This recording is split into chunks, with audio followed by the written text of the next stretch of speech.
The morning of November 17th seemed ordinary, until Arthur noticed something new on his daily walk. Where the old factory wall should have been, a dark archway yawned open, impossibly perfect. Arthur hesitated, drawn by a curiosity he couldn't explain.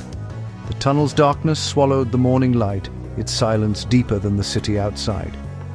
He stepped inside, leaving behind the world he knew. The air was heavy, scented with damp earth and forgotten secrets. The ground felt unnaturally smooth beneath his feet. Far ahead, a faint, flickering light pulsed, barely illuminating the way. Each step took him further from the familiar into a silence that seemed to listen. The entrance shrank behind him, the outside world fading away. Arthur felt like an intruder in a place that had been waiting for him. Arthur tested the silence with a cough. His echo returned late, warped and hollow. He tapped his foot. The reply from the darkness was a heavy, alien thump.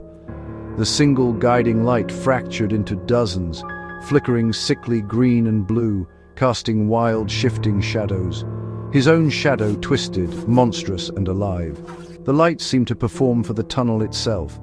The air grew colder, tinged with a metallic scent. Arthur called out, "Hello?"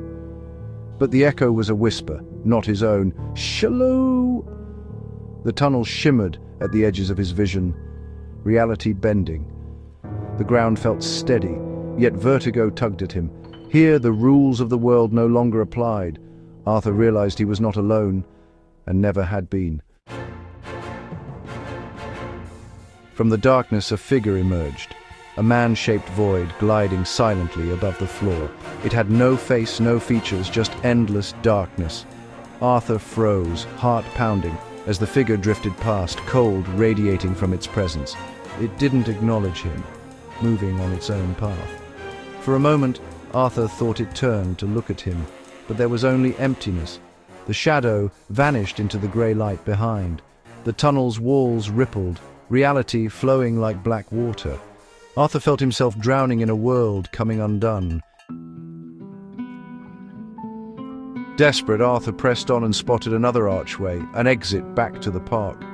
He ran, but the exit flickered and vanished, replaced by endless rippling brick.